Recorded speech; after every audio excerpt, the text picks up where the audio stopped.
vamos a dar comienzo a esta tercera sesión del diplomado virtual del Observatorio de Derechos Humanos de la Universidad de los Andes, titulado Sistemas Internacionales de Protección de los Derechos Humanos.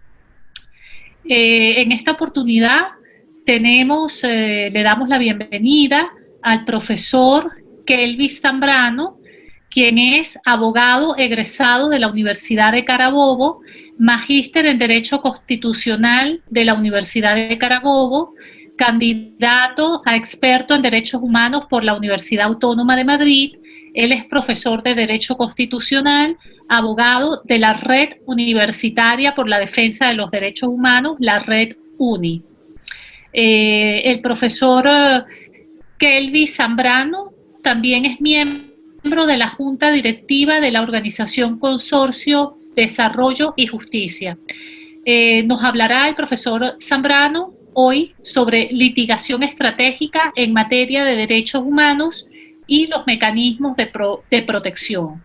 Les recordamos que pueden ir haciendo sus preguntas libremente a través del chat, que pueden hacer pues las preguntas por escrito. Bueno, sin más preámbulo, los dejo con el profesor Kelvis Zambrano y que sea muy fructífera y muy aprovechada la clase de hoy.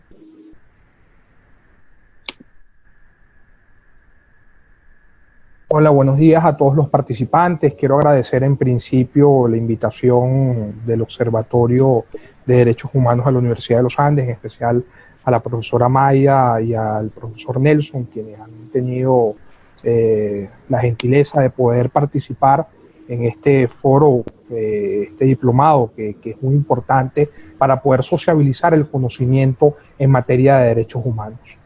El tema que voy a tocar el día de hoy es un tema muy importante para los activistas y defensores de derechos humanos, porque nos va a permitir comprender la dimensión estructural y orgánica de el litigio estratégico.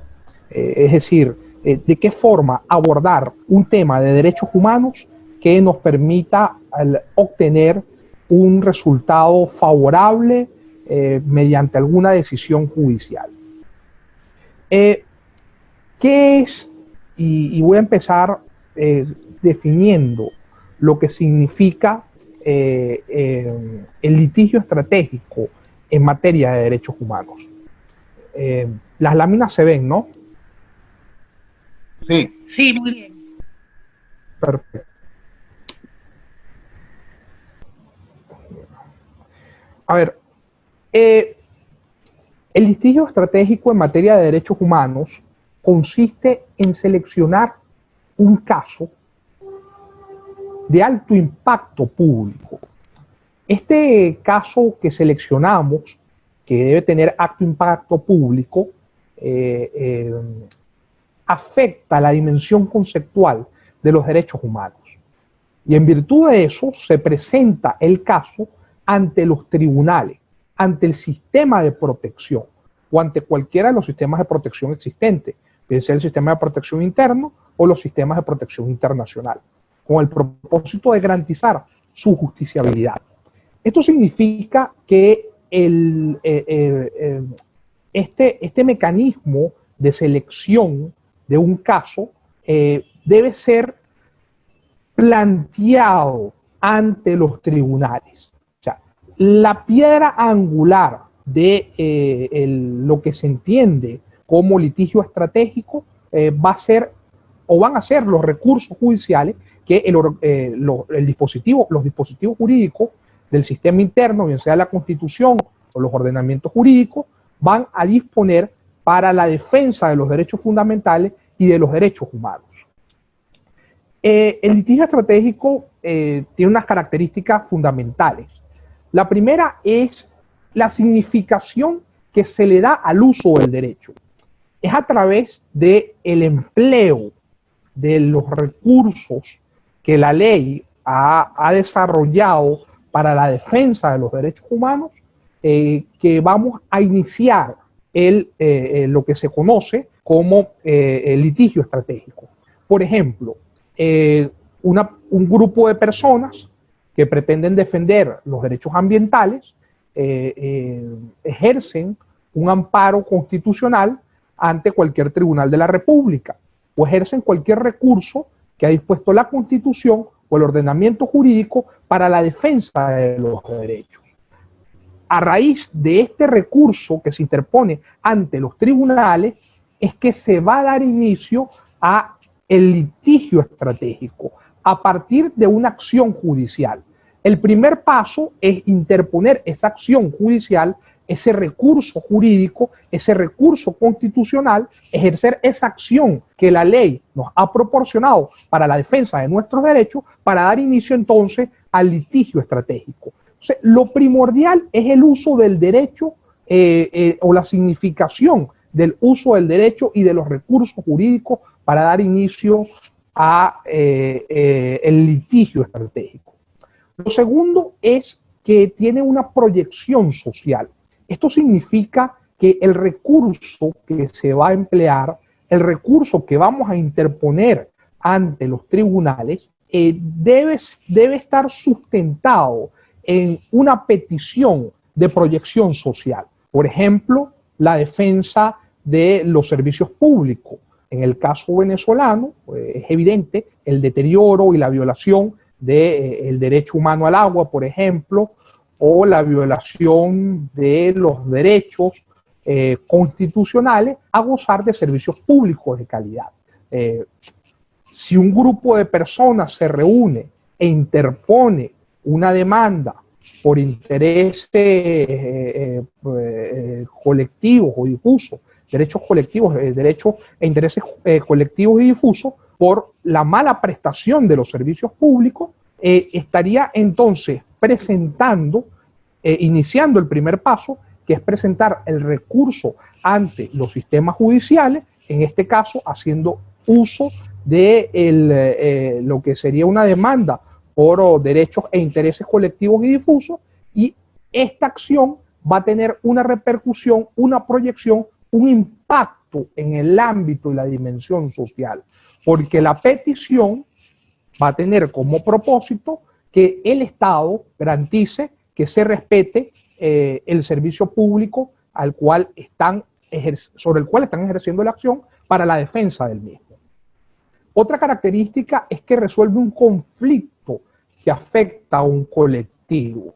Este tipo de litigios estratégicos en materia de derechos humanos viene a resolver un conflicto de grupos, fundamentalmente grupos vulnerables, mujeres, niños, indígenas, comunidades LGBTI o cualquier parte de la sociedad que es considerada como un sector vulnerable de la sociedad y que va a garantizar el goce y disfrute de un colectivo. Es decir, la característica del litigio estratégico no va a resolver un conflicto individual, sino que va a resolver un conflicto colectivo. Se puede iniciar una petición individual, pero al final esa petición individual va a favorecer a un colectivo de personas. Y finalmente, el litigio estratégico establece una relación de obligatoriedad del Estado, de las instituciones del Estado, para garantizar y hacer cumplir el dictamen que va a emanar de los tribunales en torno a la decisión después de haber presentado la acción judicial. Ahora, existen unos elementos fundamentales para la comprensión de la noción del litigio estratégico en materia de derechos humanos. Esos son, como muy bien lo ven ustedes en la lámina, el elemento multidisciplinario. Esto significa que el litigio estratégico va más allá del conjunto de acciones judiciales, lo cual nos permite acompañar el litigio estratégico con otras herramientas, como por ejemplo el activismo social o político, para fortalecer la petición, la demanda o la acción que hemos interpuesto ante el sistema judicial, ante los tribunales de la República. En segundo lugar, se debe tener una comprensión Jurispolítica. Esto significa que el litigio estratégico es más que un caso legal. Es un caso que se inicia en los tribunales, pero que tiene que estar acompañado de otros elementos para fortalecer esa petición ante los tribunales y poder incidir de manera positiva en la decisión que va a tomar el juez en un caso determinado. En tercer lugar, incidir en la opinión pública. Y este punto es fundamental.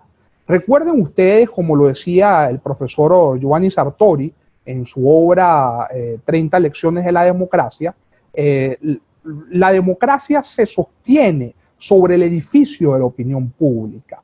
La opinión pública juega un papel fundamental en el proceso democrático, porque la opinión pública es el espacio donde se va a crear un criterio por parte de la sociedad en torno a la cosa pública, en torno al bien público. Y tenemos que buscar incidir en la opinión pública mediante acciones, campañas, mecanismos de activismo para poder colocar el tema que nosotros hemos llevado ante los tribunales en manos de la ciudadanía. En materia de litigio estratégico es muy importante la relación existente entre quienes inician la acción frente a los tribunales y la sociedad civil, o los miembros de la sociedad civil y los ciudadanos. Esto significa que una piedra fundamental, una piedra angular en los procesos de litigio estratégico va a ser la sociedad civil, porque la sociedad civil va a movilizarse en torno a la petición que hemos llevado entre los tribunales. Esto ha pasado mucho en la historia del mundo en materia de litigio estratégico, fundamentalmente en toda la historia por la lucha de los derechos civiles y políticos de las personas negras en Estados Unidos. Recuerden ustedes que en el estado de Alabama tenían leyes de segregación racial, no le permitían a las personas negras ejercer el derecho al voto, y a través de una demanda que fue presentada en los tribunales de Alabama, se inició el proceso judicial, pero este proceso judicial se acompañó de acciones en la sociedad civil. Primero, colocar el tema en manos de la ciudadanía, que la ciudadanía pudiese comprender de manera clara el tema de los derechos humanos, en qué consistían los derechos humanos. Y en segundo lugar, se movilizó con el propósito de presionar la decisión de los tribunales. Y por eso un elemento fundamental para comprender la noción del litigio estratégico va a ser la capacidad pedagógica. Esto significa que se debe estructurar un lenguaje de comprensión universal. No podemos transmitir una información sobre un lenguaje técnico, sobre un lenguaje jurídico que solamente van a comprender algunos activistas y fundamentalmente los abogados.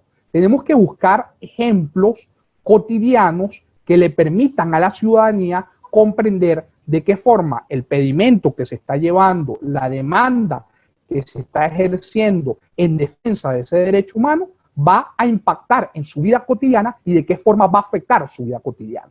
Entonces, estas nociones son bien importantes porque nos permiten entender qué es el litigio estratégico y nos permite diseñar las estrategias con mayor claridad. Yo diría que los puntos más importantes de estos elementos sería el de la incidencia pública y el de la capacidad pedagógica.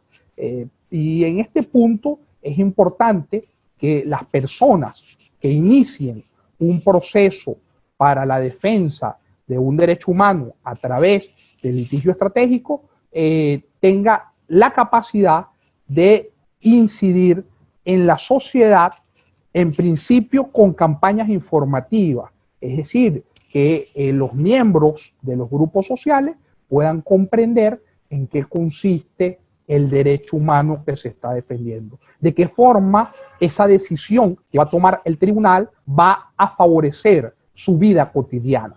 Es lo que han dicho algunos autores muy importantes en materia de derechos humanos, que es colocar los derechos humanos en manos de la ciudadanía, en manos de la gente, que las personas comprendan la importancia de los derechos humanos en su proceso cotidiano.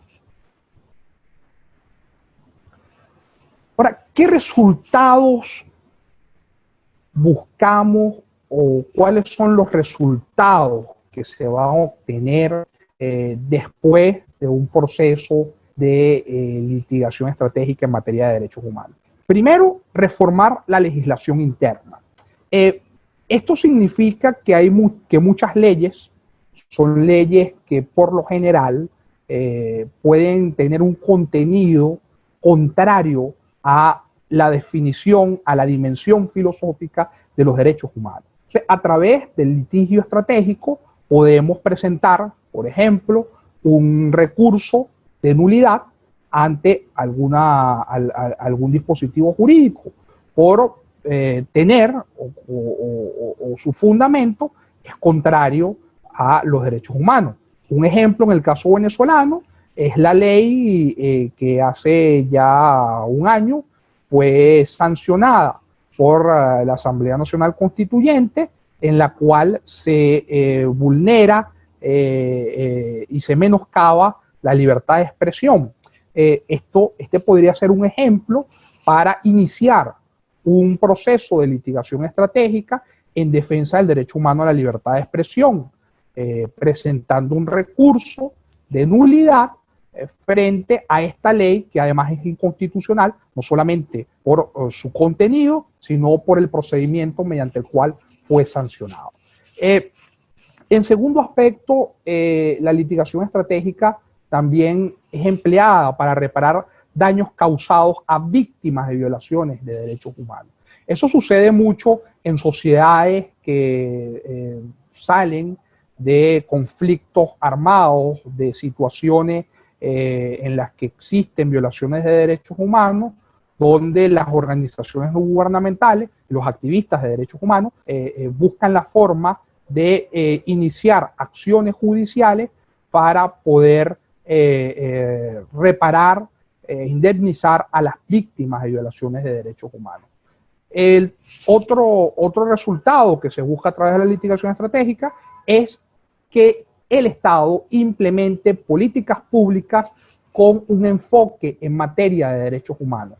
Políticas públicas, por ejemplo, que se sostengan sobre el principio de la igualdad, sobre el principio de la no discriminación.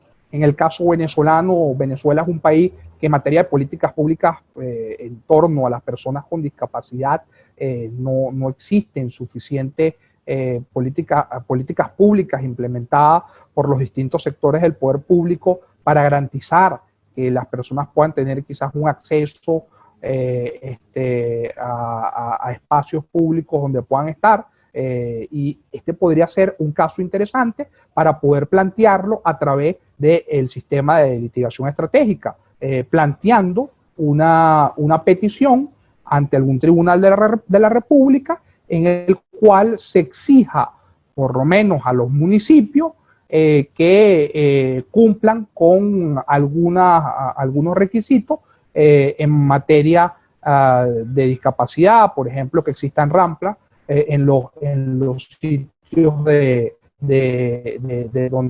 se toma el transporte público, que en el caso de Venezuela no existen. Siquiera aquí en Caracas, ustedes pueden ingresar al metro de la ciudad y las personas con discapacidad tienen que solicitar el apoyo de algún funcionario para que pueda bajarlo si anda, por ejemplo, en silla de ruedas.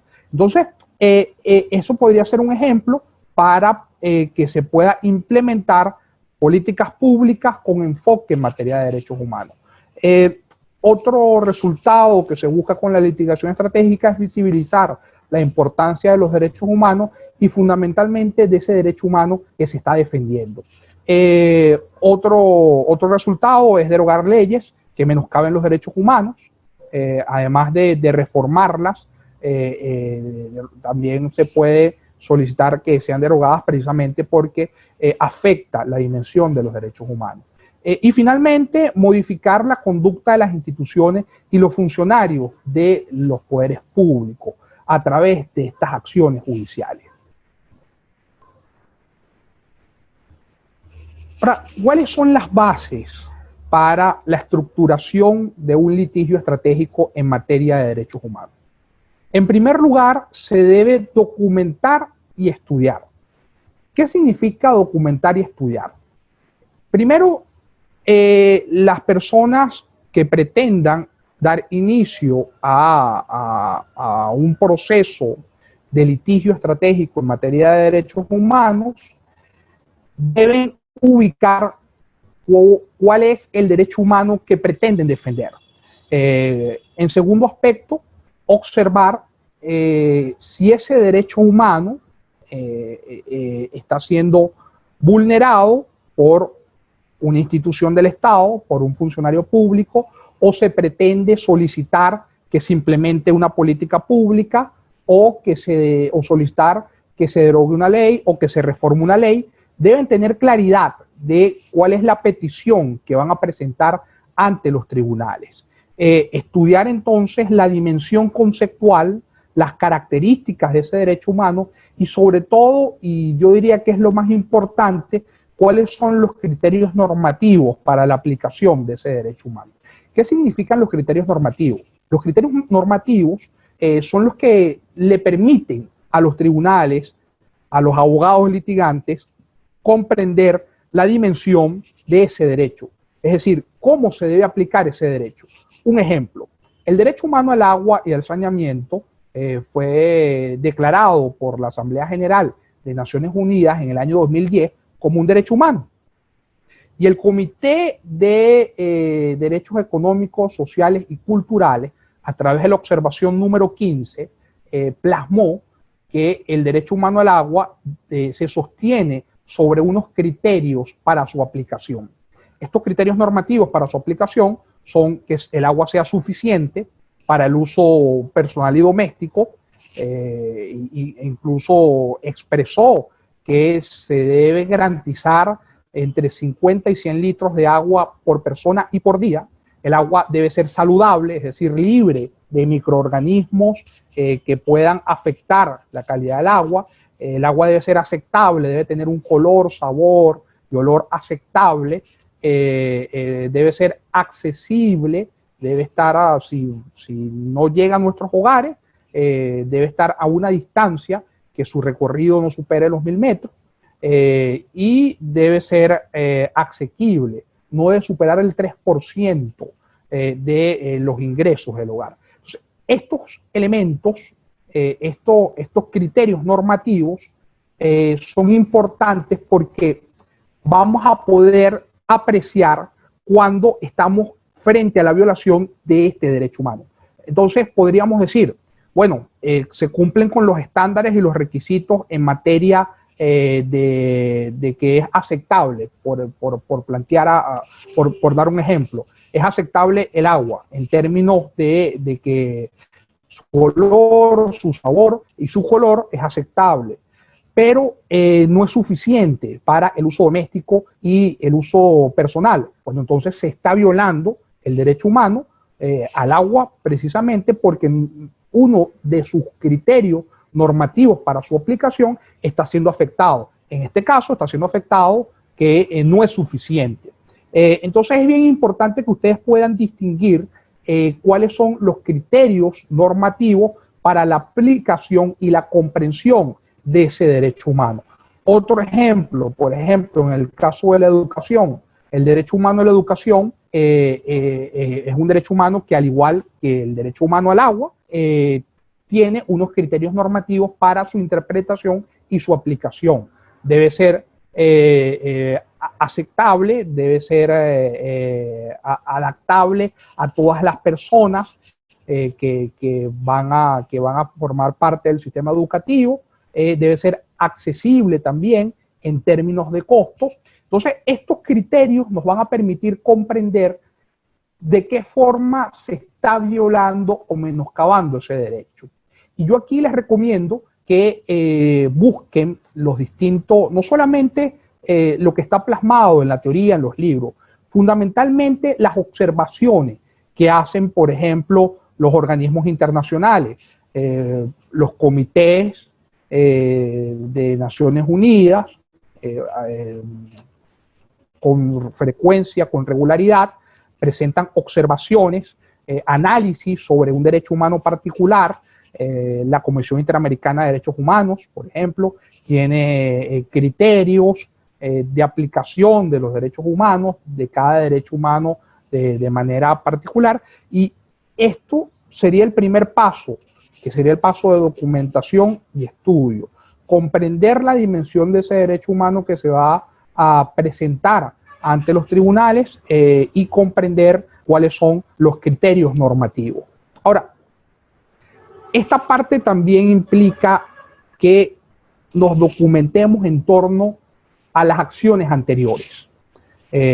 Revisar si otras personas han presentado alguna petición sobre el tema, qué ha sucedido, cuál es el criterio de los tribunales o de los organismos de justicia en torno al tema que se está planteando, porque eso nos va a permitir a nosotros comprender de qué forma abordar esta defensa o esta protección de este derecho humano. Otro paso importante es establecer contacto con las organizaciones no gubernamentales, con las ONG, con los observatorios. Recuerden que tanto las organizaciones no gubernamentales como los observatorios en materia de derechos humanos, como el caso del Observatorio de la Universidad de los Andes, ellos llevan a cabo una labor de monitoreo que les permite levantar cifras, datos, conocer qué está pasando en torno a ese derecho, y toda esta documentación nosotros la debemos tener para poder sostener nuestra petición.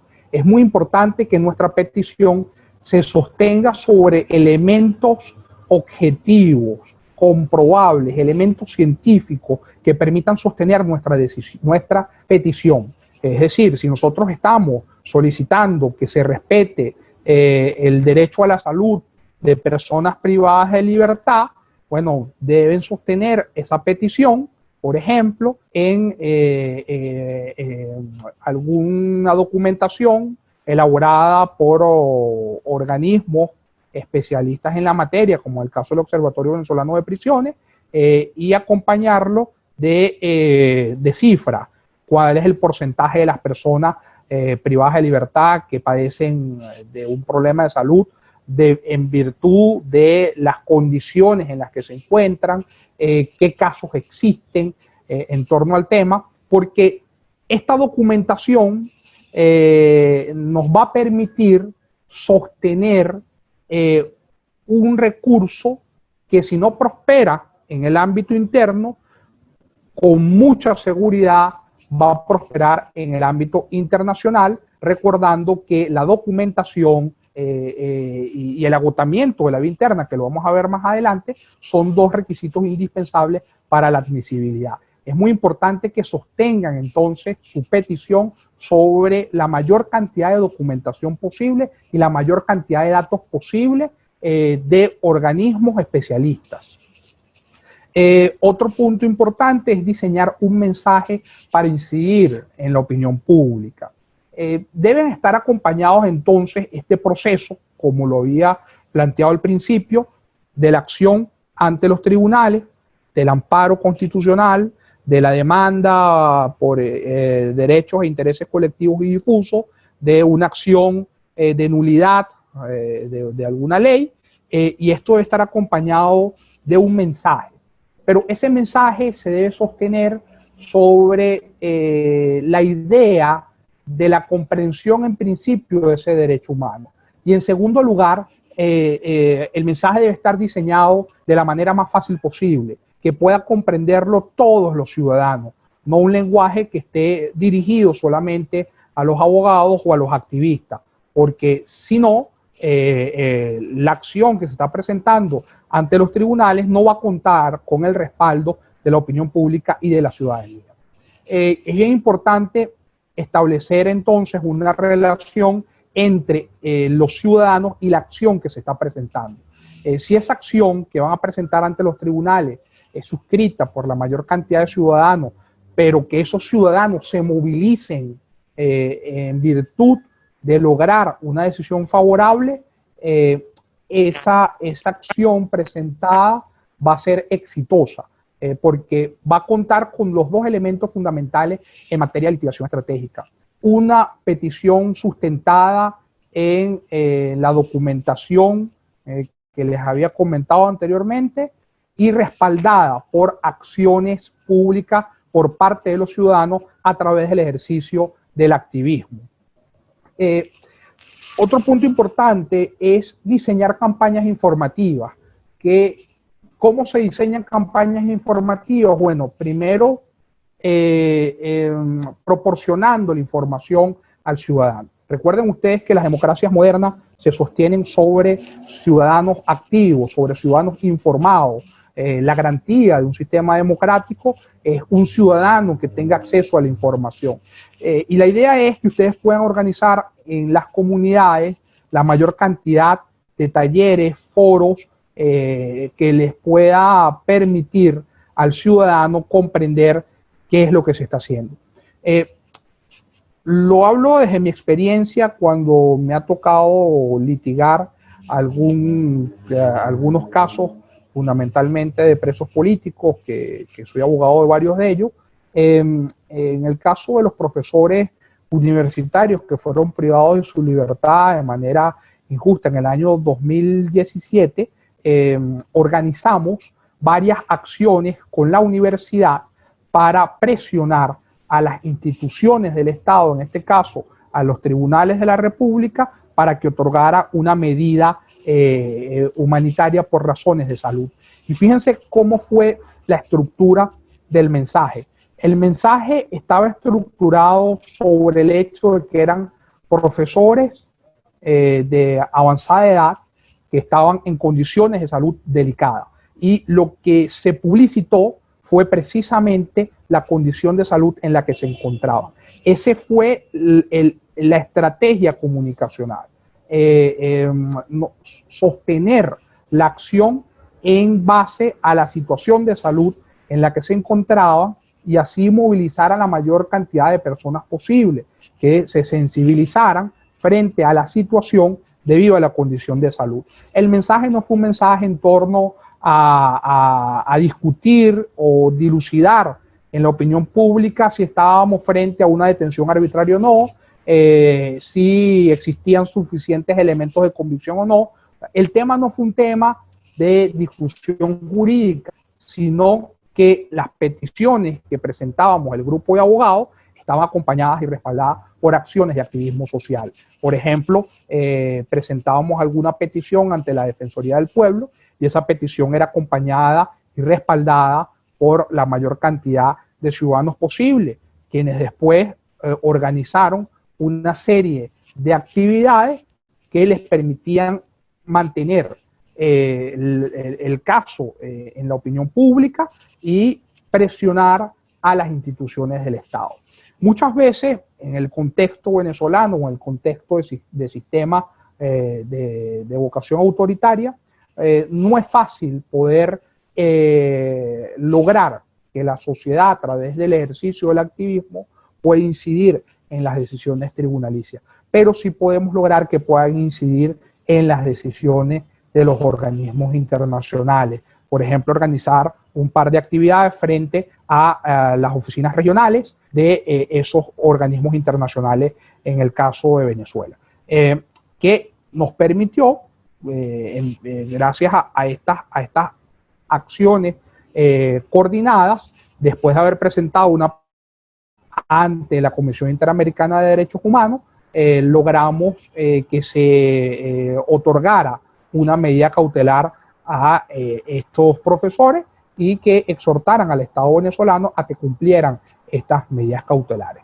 Es decir, lograr incidir en la decisión de los funcionarios del Estado, de los funcionarios de los organismos internacionales, va a depender del uso de la estrategia comunicacional y del ejercicio del activismo. Y bueno, otro de las bases para el litigio estratégico en materia de derechos humanos, como ustedes muy bien lo ven ahí en la lámina, es organizar agendas de activismo, pero agendas de activismo que estén consustanciadas con la estrategia jurídica. Yo les recomiendo que hay que estar atentos a los tiempos procesales. Por ejemplo, cuál es el lapso para la admisión de la petición. Y desde el primer día organizar actividades de activismo para solicitar que sea admitido. Después, observar cuáles son los lapsos para la decisión del fondo como tal. Bueno, organizar actividades para, bien sea a través de las redes sociales, bien sea a través de los mecanismos de participación ciudadana, para solicitar que se declare a favor la solicitud que se está presentando. Vamos a ver la otra lámina.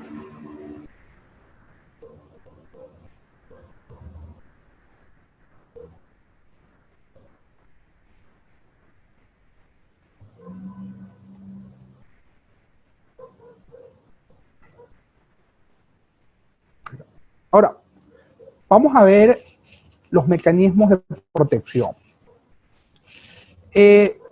Los mecanismos de protección son un conjunto de leyes procesales y adjetivas de organismos e instituciones que tienen como propósito promover, proteger y publicitar la defensa de los derechos humanos.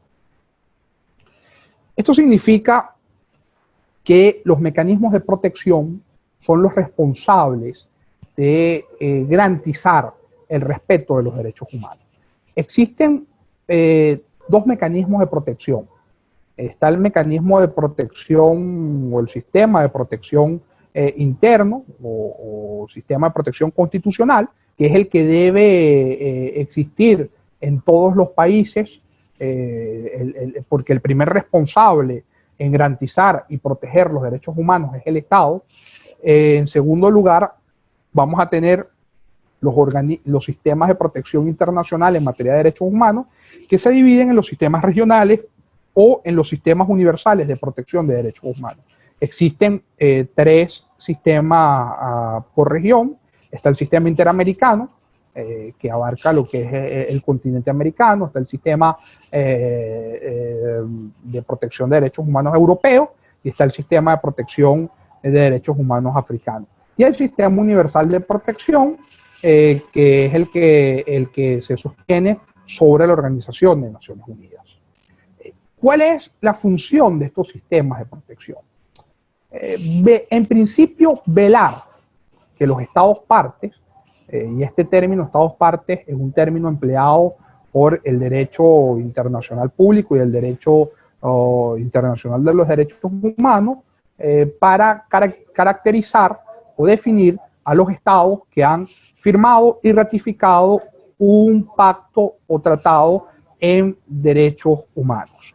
Entonces, la primera función de estos sistemas es velar porque los estados partes cumplan con las obligaciones que han adquirido o contraído en virtud de la firma y la ratificación de este pacto.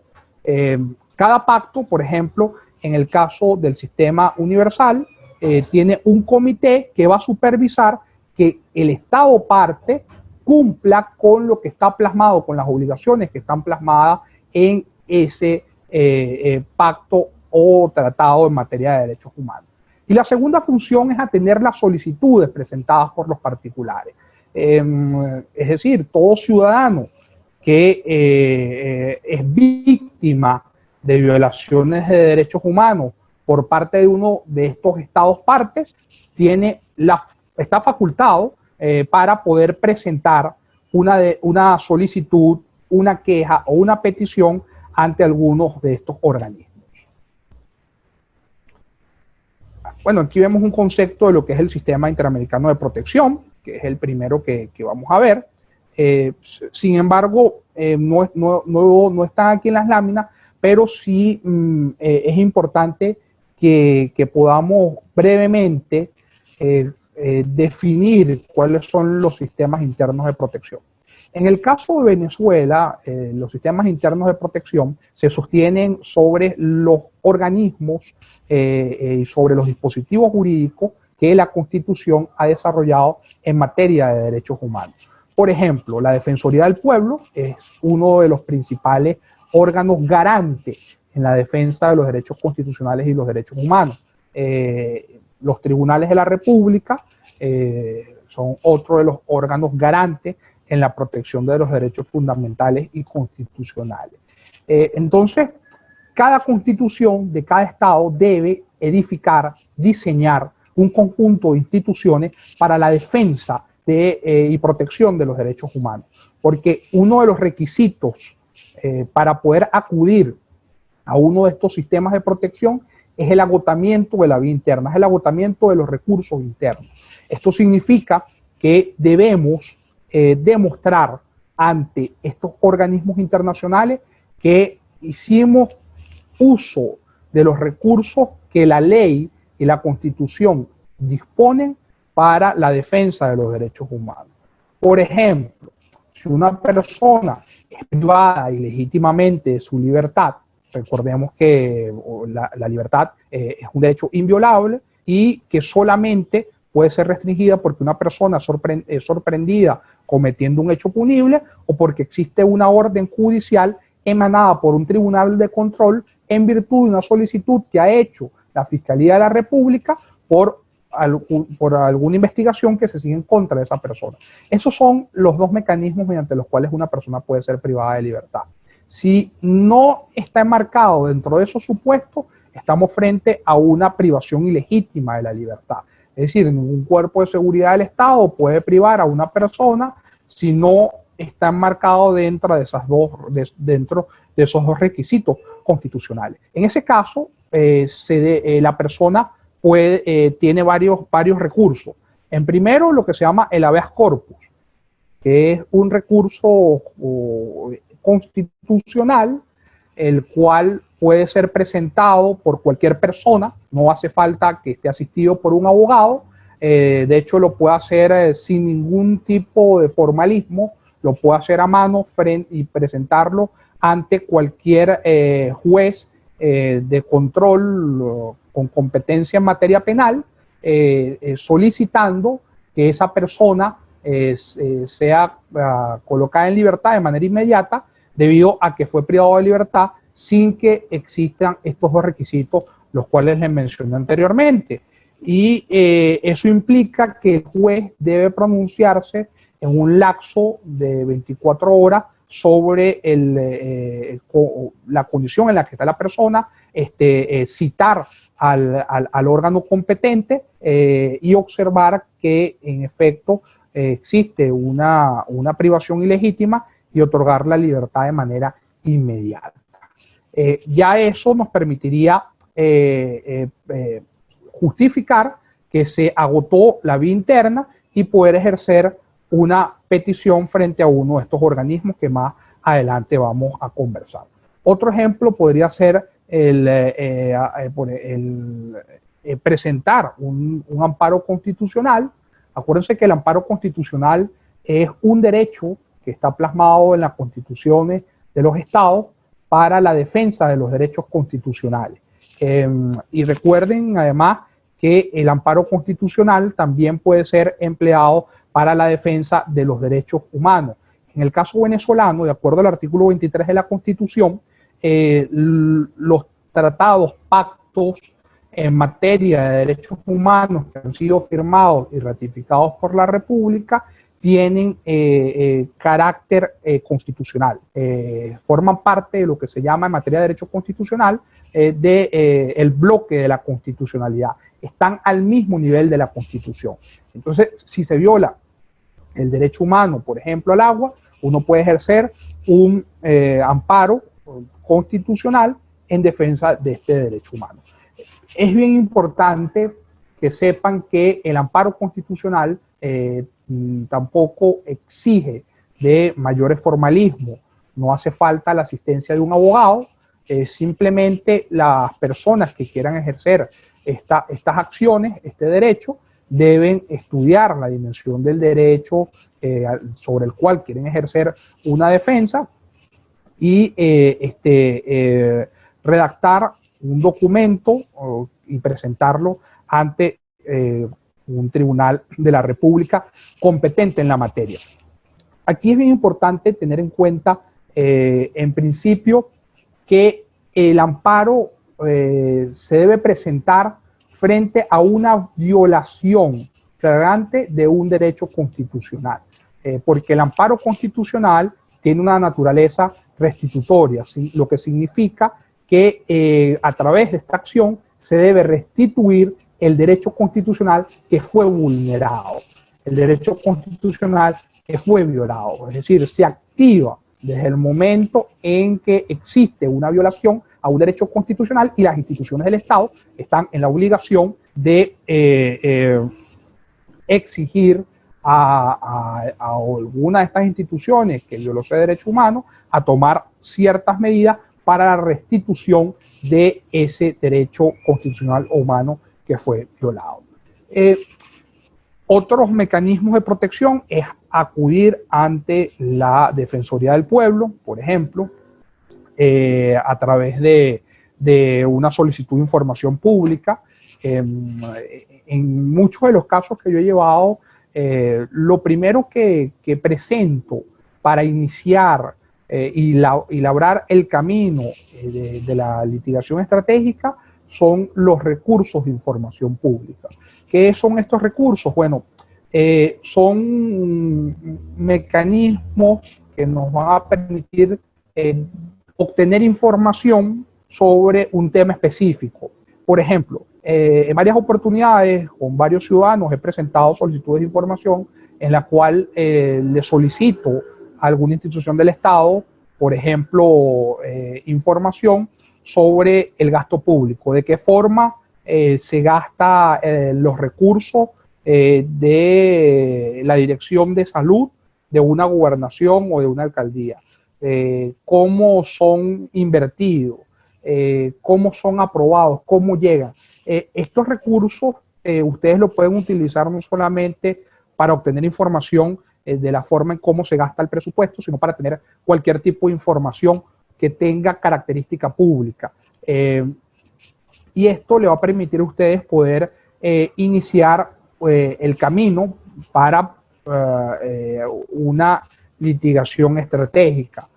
Por ejemplo, pueden presentar una solicitud ante el Ministerio de Penitenciario para conocer cuál es la cantidad de reclusos que hay en el país, cuántos están en un proceso judicial que lleva más de 2 años, más de 3 años, y esa información se la deben proporcionar. Este es un recurso muy importante porque es un recurso administrativo que nos permite iniciar los primeros pasos para la litigación estratégica y sobre todo establece responsabilidad frente a los funcionarios públicos. Es una obligación de las instituciones del Estado y de los funcionarios públicos proporcionar esta información, porque si no acarrea responsabilidades penales, civiles y administrativas. Además que es un principio importante para la democratización. Esto más o menos para poder entender cómo funcionan los sistemas, los recursos que dispone la ley para la protección y defensa de los derechos humanos, cuáles son las instituciones que tenemos. Entonces, para poder concluir, instituciones para la defensa de los derechos humanos, tenemos los tribunales de la República, la Defensoría del Pueblo y la Fiscalía General de la República. Ustedes pueden también acudir ante la Dirección de Atención a la Víctima o la Dirección de Derechos Fundamentales de la Fiscalía General de la República para denunciar a algún funcionario público o denunciar la violación de algún derecho humano. Esto lo pueden hacer de manera simultánea, en conjunto con la acción que pretendan presentar ante los tribunales de la República. Y recuerden, muy importante, poder archivar todas estas acciones para poder documentar y sostener las peticiones que van a presentar ante los organismos internacionales.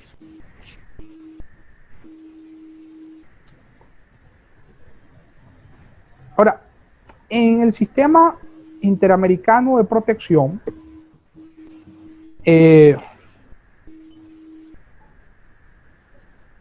el sistema interamericano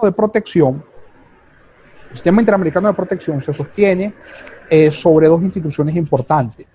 sobre la Comisión Interamericana de Derechos Humanos y la Corte Interamericana de Derechos Humanos. Recuerden que estos dos organismos dependen de la Organización de Estados Americanos, de la OEA, y son organismos para poder, que tienen como propósito la promoción y la defensa de los derechos humanos. ¿Qué sucede en el caso de la Comisión Interamericana de Derechos Humanos? La Comisión Interamericana es como una especie de organismo no contencioso.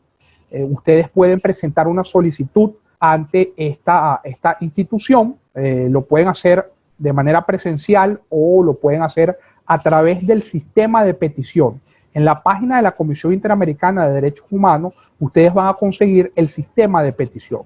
Este sistema de petición fue creado hace 4 años y el sistema de petición es el que le permite a los ciudadanos poder presentar una denuncia, una petición por la violación de la Convención Interamericana de Derechos Humanos o cualquiera de los dispositivos jurídicos que forman parte del sistema interamericano de protección.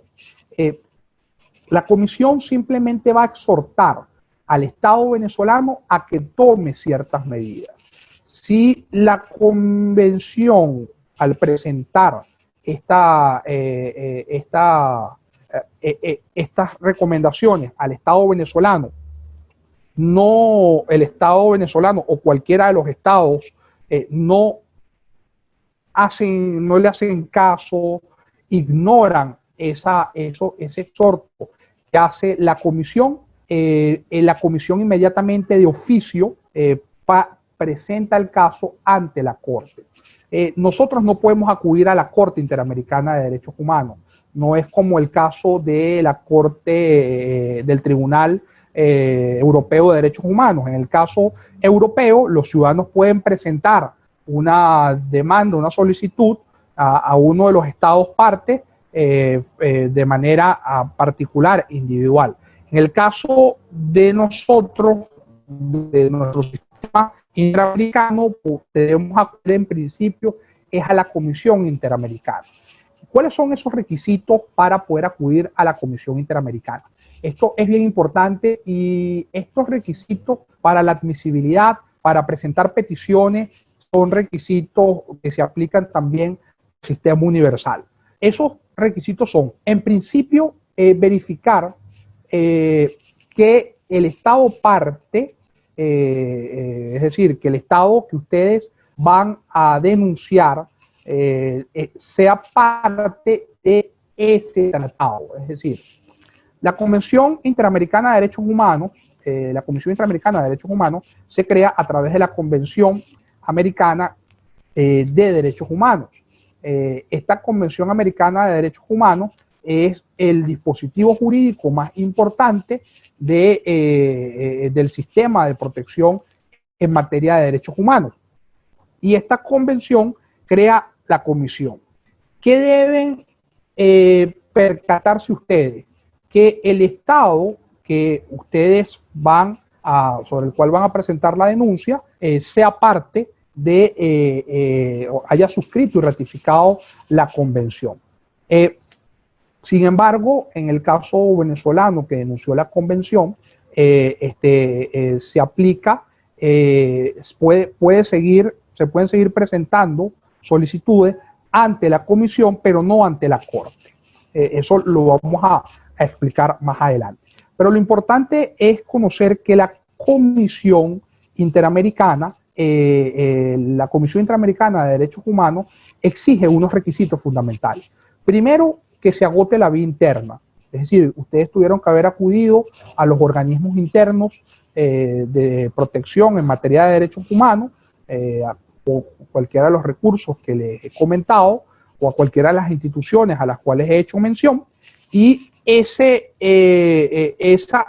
documentación acompañarla de la petición que van a presentar ante la Comisión Interamericana de Derechos Humanos. En segundo lugar, deben observar cuál fue el derecho humano que fue violado, ubicar el derecho humano que fue violado en la Convención Americana sobre Derechos Humanos y en otro dispositivo. Por ejemplo, en materia de derechos humanos a nivel regional, a nivel interamericano, existen otros dispositivos jurídicos. Existe la Convención en materia de privados de libertad, existe la Convención contra los tratos crueles, degradantes e inhumanos, existe la Convención contra la violencia de la mujer, la Convención Americana sobre Derechos del Niño y del Adolescente, y ustedes lo que deben hacer es ubicar dónde está plasmado ese derecho que fue violado. Entonces, acompañar la petición con los documentos que demuestran que agotaron la vía interna. Adicionalmente, ubicar en qué artículo está plasmado el derecho que fue violado y, en tercer lugar, desarrollar un relato sucinto de los hechos. Cuándo sucedieron los hechos, en qué lugar sucedieron los hechos, cuál fue el organismo del Estado que vulneró o violó ese derecho humano y presentar su solicitud. Su solicitud puede estar acompañada de una medida cautelar. ¿Qué es una medida cautelar? Una medida cautelar es un mecanismo de protección que dispone la Comisión Interamericana de Derechos Humanos para poder reparar un grave daño en materia de derechos humanos. Las medidas cautelares solamente son empleadas frente a situaciones de extrema gravedad, en las que sea necesario solicitar una medida cautelar. Y la medida cautelar la pueden solicitar acompañada de la petición. Y por lo general la Comisión Interamericana se va a pronunciar en primer lugar por la medida cautelar, debido a que las medidas cautelares solamente deben ser empleadas frente a situaciones de extrema gravedad, de extrema urgencia, y se pronuncia en un lapso determinado. En el caso de la petición se demora un poco más. Acuérdense que en el caso de la petición, ¿qué establece la medida cautelar? Por ejemplo, una medida cautelar muchas veces es empleada en favor de las personas privadas de libertad o los defensores en materia de derechos humanos que son amenazados por organismos del Estado o que han sido víctimas de secuestros, por ejemplo, por parte de instituciones del Estado. En esos casos se emplea la medida cautelar. Puede estar acompañada de una petición o no puede estar acompañada de una petición. Pero la petición es importante plasmarla porque esa petición es la que nos va a permitir que nuestro caso pueda llegar a la Corte Interamericana. Acuérdense que la petición es sobre la violación de un derecho humano particular, mientras que la medida cautelar es ejercida frente a una situación de extrema gravedad. Son dos mecanismos de protección distintos. Uno frente a situaciones en las que se amerite que el Estado tome unas acciones de manera inmediata para evitar que esa persona pueda fenecer. Por ejemplo, en el caso de los presos políticos, hay muchos presos políticos que gozan de medidas cautelares, donde la Comisión Interamericana de Derechos Humanos ha exhortado al Estado venezolano a que tome ciertas medidas, a que le dé medidas cautelares, a que le dé medidas sustitutivas de la libertad, es decir, otros mecanismos que se lleve a cabo el proceso en libertad, debido a que corren el riesgo de fenecer.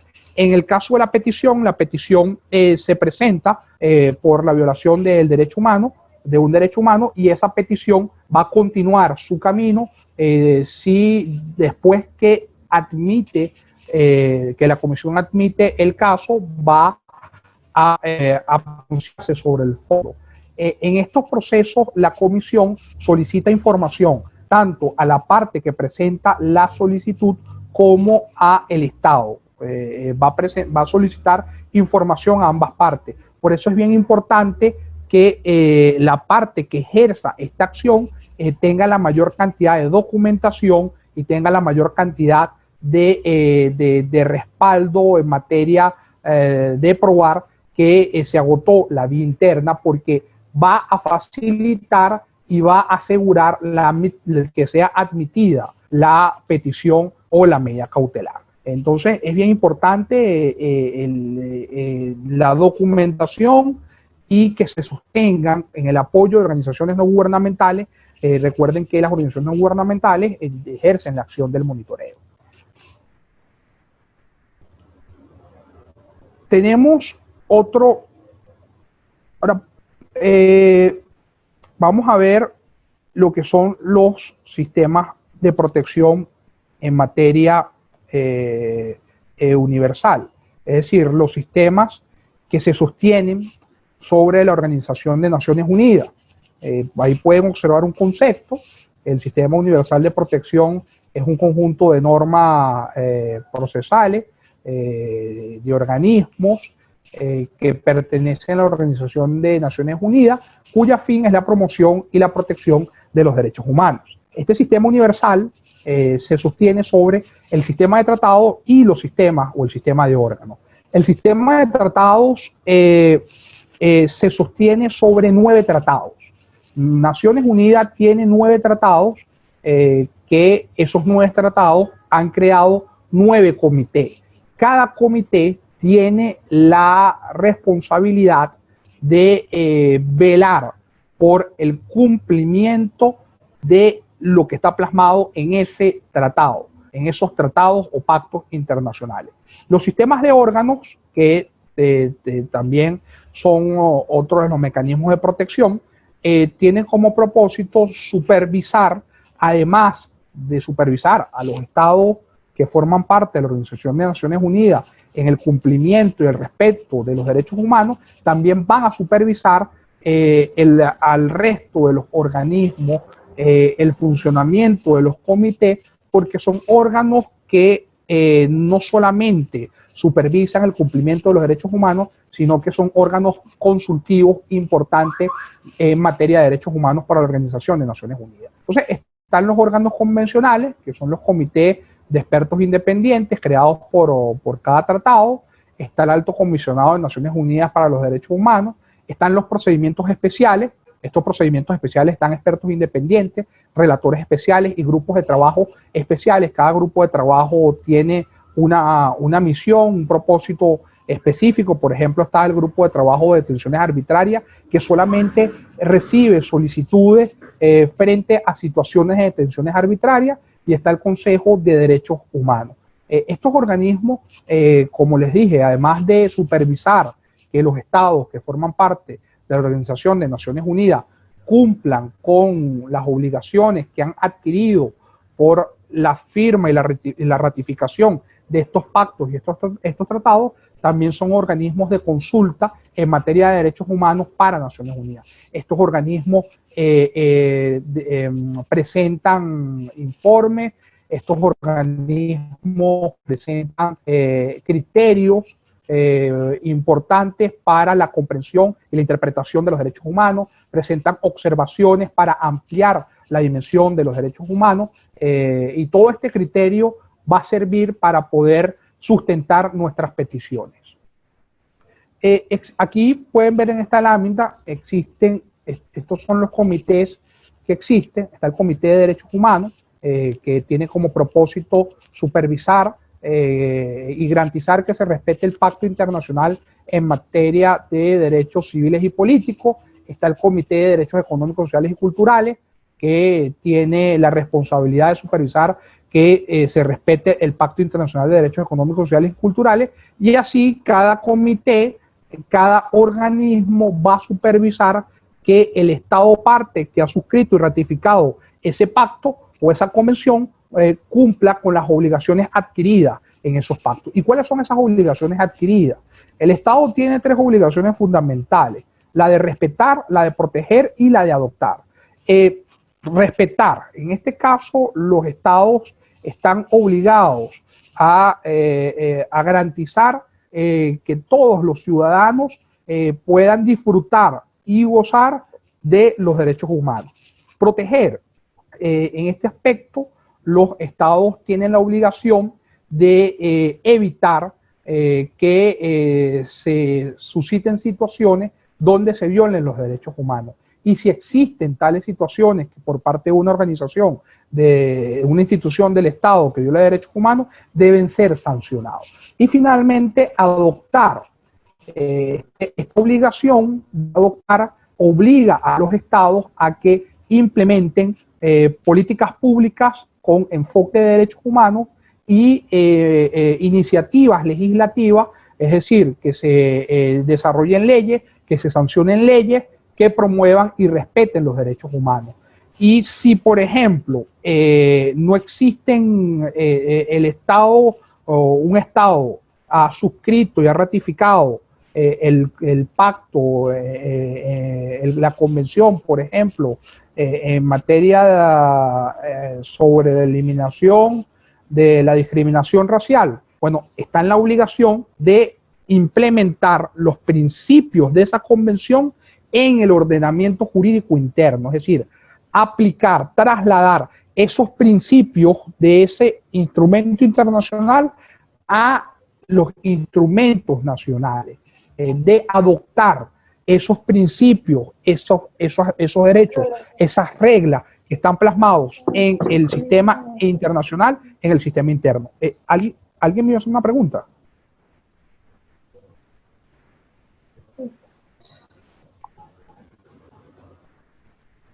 Entonces, estos comités, al igual que la Convención Interamericana de Derechos Humanos, también pueden presentar su solicitud de manera presencial o a través de correo electrónico.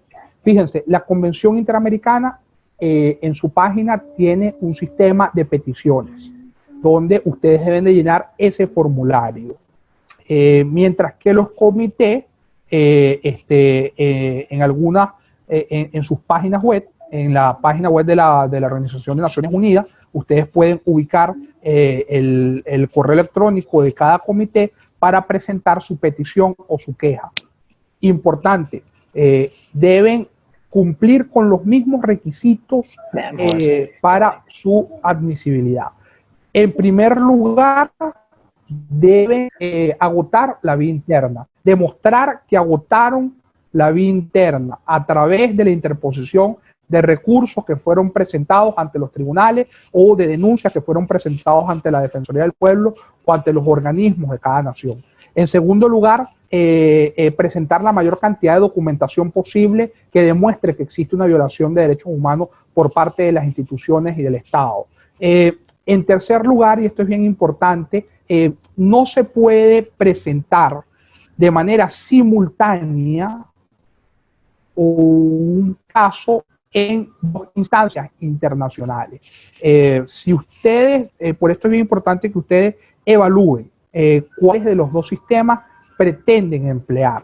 Si pretenden presentar una queja ante la Convención Interamericana y esa queja no puede ser presentada ante alguno de los comités de Naciones Unidas. Sin embargo, y esto es bien importante, el Comité de Derechos Humanos es uno de los pocos comités que sí revisa y sí admite casos que han sido decididos por otro comité o por otro organismo internacional. Por ejemplo, si usted presentó una petición, un caso o una denuncia ante la Convención Interamericana de Derechos Humanos y la Comisión Interamericana de Derechos Humanos decidió y no fue favorable, usted puede volver a presentar ese caso ante el Comité de Derechos Humanos de Naciones Unidas, pero solamente en el Comité de Derechos Humanos de Naciones Unidas. El resto de los comités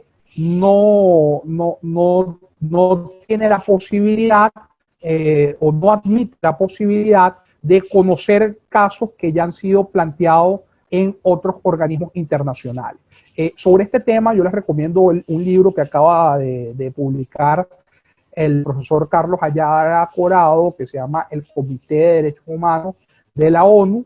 Ustedes ahí pueden observar cómo el profesor Corado ha logrado sostener el criterio de estos comités. Y me voy a permitir leer una parte importante del libro para que ustedes más o menos tengan una idea de los requisitos de admisibilidad. Fíjense aquí. La mayoría de las reglas, cito al profesor Corado, la mayoría de las reglas de admisión de las comunicaciones individuales o quejas ante el comité son en general comunes a las exigidas por los demás órganos de protección internacional convencionales, tanto a nivel universal como regional. Entre ellas, el previo agotamiento de los recursos internos, conforme a las excepciones previstas, y la prohibición de litispendencia simultánea ante otros órganos de protección internacional. Fíjense lo que les decía, agotar la vía interna y la prohibición de litispendencia significa que no se pueden presentar dos solicitudes de manera simultánea en dos organismos internacionales de protección. Deben presentarlo o ante la Comisión Interamericana de Derechos Humanos o ante alguno de los comités de Naciones Unidas, pero no pueden ser de manera simultánea, porque eso constituye una forma de que no puedan ser admitidos o esas solicitudes que ustedes presenten. Por eso es bien importante que ustedes puedan mapear cuáles de los sistemas de protección consideran ustedes que puede ser más oportuno, que puede ser más expedito, con el cual pueden tener una decisión lo más rápido posible y sobre el cual pueden incidir para que esa decisión pueda ser favorable. Sin embargo, existe la excepción de que si usted presenta una solicitud ante alguno de los organismos internacionales y esa solicitud ha sido admitida y esa solicitud después el organismo decide sobre el fondo del asunto y no es favorable a usted, usted puede presentar la solicitud nuevamente solamente ante el Comité de Derechos Humanos, que es el único comité que le permite poder presentar solicitudes que ya han sido decididas por otros organismos internacionales.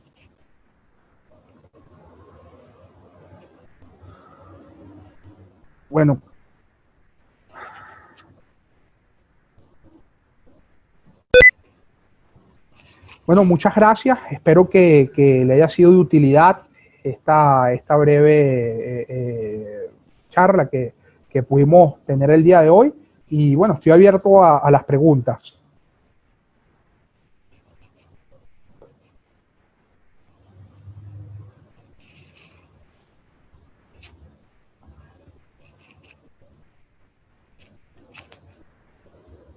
Profe, no le escucho.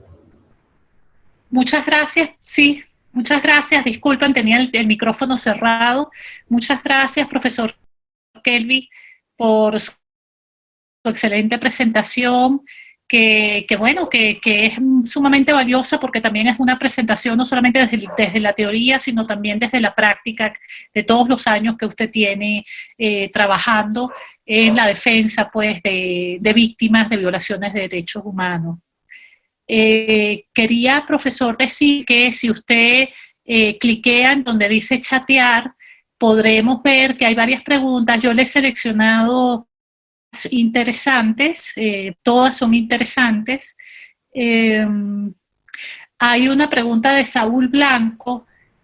¿Tiene algún instrumento que facilite o ayude a darle seguimiento a una decisión de instancias internacionales? ¿Cómo se puede actualizar a estas instancias cuando no existe cumplimiento y hacer una incidencia efectiva? Está también la pregunta de Saúl Blanco otra vez, ¿cuál es su opinión frente a las acciones tomadas por el gobierno interino o encargado para volver al sistema interamericano de derechos humanos y sus implicaciones para los casos de instancia? También hay una pregunta de Carlos Ramón Paredes. Bueno, muy buena su consulta, muy buena su ponencia. Quieren saber si pueden hacerle preguntas directamente por correo electrónico, algunas para aclarar algunas dudas. Claro, con todo gusto. Me dicen, excelente, ya compartimos entonces su correo. Jason Ramírez pregunta qué se hace con las denuncias o peticiones. ¿En qué consiste, Jason Ramírez, en qué consiste el mandato del Alto Comisionado para los Derechos Humanos y en qué consiste el Comité contra la Tortura? Yo le respondí a Jason que la clase del 18 de junio la haremos justamente con el equipo de la Alta Comisionada de Derechos Humanos que está en Caracas y explicarán cuál es su mandato, explicarán cuál es su función. Entonces, pues a lo mejor ese día van a tener mucha más información. Profesor, gracias. Cierre. Ajá. Que quieren, le piden también algún detalle bibliográfico.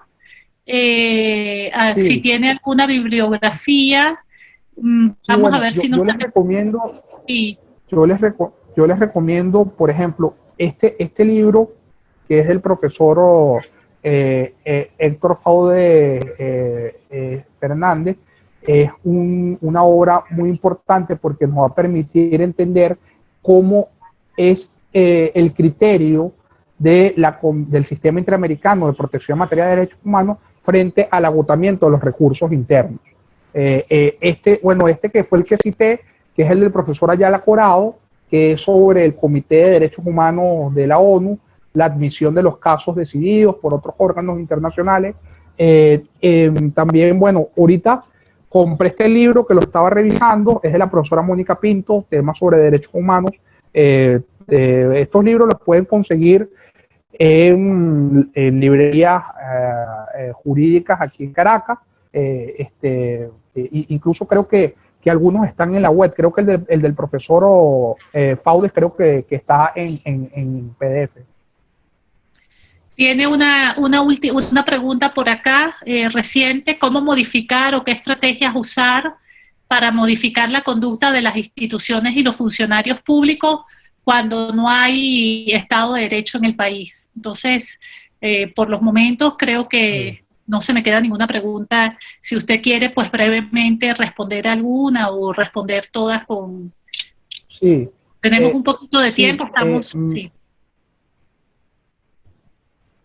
alguien me preguntaba, ya estoy viendo cómo ingresar al chat, profesora. A ver. Alguien me preguntaba, ¿me puede repetir una de las primeras preguntas que hizo? Disculpe.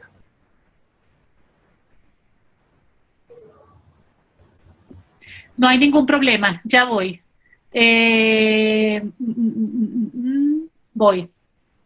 Ajá. ¿Qué recomendaciones hace para cuando la vi? Esta pregunta me parece muy buena también.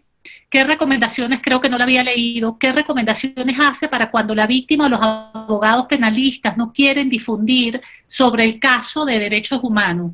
¿Qué alternativas existen? Esto puede incidir negativamente sobre el caso.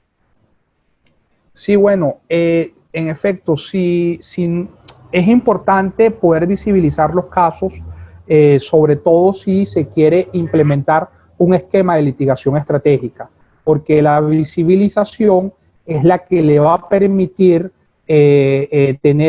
construir ese espacio de comunicación, ese espacio de sociabilización con la víctima y la sociedad civil o los ciudadanos. Eso va a depender mucho de qué esquema se pretenda utilizar. Por lo general, los abogados penalistas no manejan la teoría en torno a los derechos humanos, sino que lo ven desde una visión procesal, desde una visión penal, y esa visión no les permite comprender la importancia que tienen los derechos humanos para litigar un caso. O sea, son dos visiones completamente distintas. Por eso es importante que si se pretende implementar o defender un derecho humano mediante el sistema de litigación estratégica, lo recomendable es que se puedan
Estimados estudiantes, parece que el profesor ha tenido un problema. Vamos a ver si puede lograr conectarse de nuevo.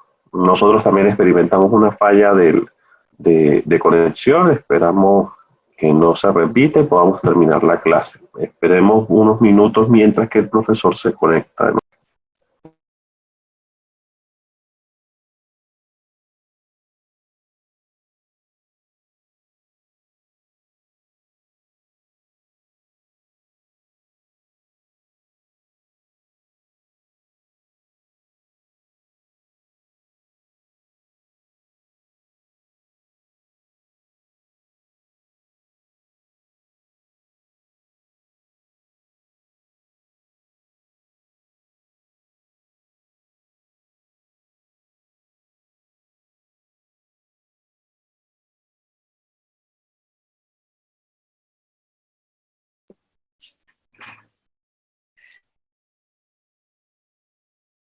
¿Aló? Sí. Bueno, estamos esperando, como les dijo mi compañero Nelson, para ver si podemos, el profesor puede conectarse de nuevo. En todo caso, pues ya hemos terminado, ya el profesor estaba respondiendo una de las preguntas, estamos incluso con el tiempo un poquito pasados de tiempo. Vamos a ver, sí, no veo al profesor conectado. Bueno, entonces yo creo que ya habiendo terminado, concluido la clase, creo que las personas cuyas preguntas quedaron sin responder, por favor, los invitamos a conectarse directamente, a escribirle directamente al profesor por nuestro grupo de chat, nuestro chat de WhatsApp. Les enviaremos el correo electrónico del profesor para que por favor les hagan directamente sus preguntas por correo electrónico, las preguntas que faltaron por responder, y les damos pues las gracias por habernos escuchado, por haber atendido la clase. Les recordamos concluir y completar el trabajo de las preguntas y, por supuesto, ir adelantando la incidencia y el trabajo que ellas... Creo que el profesor se conectó. ¿Estás conectado, Kelby? Sí, Sí, ya el se profesor conectó. está tomando conexión de nuevo. Vale, entonces Sí. lo escuchamos para concluir las Sí, bueno, preguntas, las respuestas. había quedado en el tema de la visión o sea, la implementación del litigio estratégico en materia de derechos humanos va a ser una visión que solamente va a comprenderla un especialista en materia de derechos humanos. Por eso es importante que cuando una persona pretenda defender o promover un derecho humano a través del instrumento de litigación estratégica, esté acompañada de especialistas en materia de derechos humanos. En la pregunta también él planteaba que si la víctima no quiere visibilizar el caso, ya en ese aspecto sí es más delicado porque se requiere de la aprobación de la víctima para que el caso pueda ser visibilizado, incluso para que el caso pueda ser llevado a instancias internacionales. Por ejemplo, la víctima debe darle su aprobación a efectos de que un tercero pueda presentar esa denuncia o esa acción ante instancias internacionales.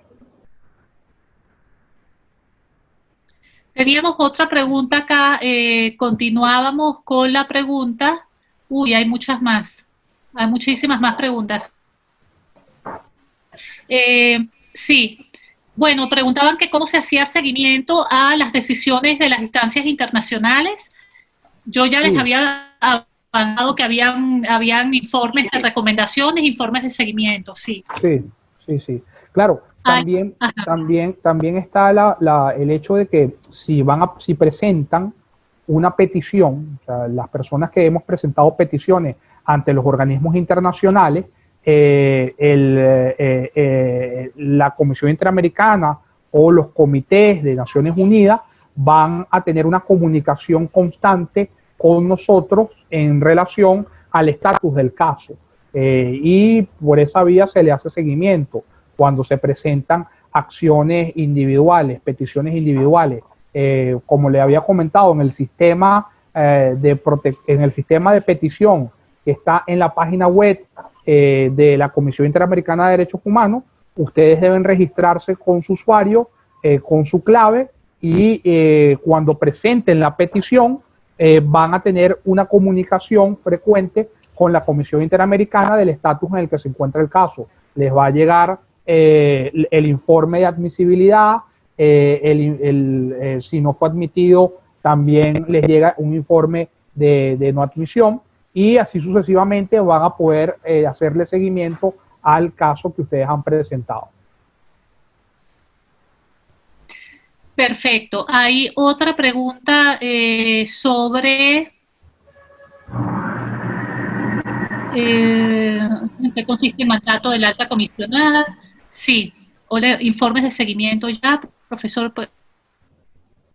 Cierre de su presentación, la bibliografía ya lo contestó. ¿Cómo modificar las estrategias si no hay Estado de Derecho en el país? No sé si esa la respondió. Los presos políticos, pregunta de Vilca. Ajá. ¿Cómo modificar o qué estrategias usar para modificar la conducta de las instituciones cuando no hay Estado de Derecho en el país? Bueno, a ver, un ejemplo que yo siempre frecuento y es recurrente cuando me invitan a foros, es lo que sucedió en el proceso de la defensa de los derechos civiles y políticos en Estados Unidos. Creo que Estados Unidos en ese aspecto es un ejemplo para poder modificar, cambiar la conducta de las instituciones. Se requiere de estrategia, de constancia y de dedicación. No podemos asegurar que el Estado venezolano en los próximos meses respete los derechos humanos si no tenemos una estrategia clara, precisa, a la cual se le deben hacer seguimiento. Y por eso es importante el esquema de litigación estratégica, porque dentro de los esquemas de litigación estratégica se van a plantear tiempos, se van a plantear objetivos, se van a plantear propósitos y nos vamos a plantear situaciones reales de qué podemos lograr y qué no podemos lograr. Pero va a ser importante no solamente acompañar estas acciones con los recursos jurídicos, sino con los recursos de activismo político y social a través de la sociedad civil y de los ciudadanos.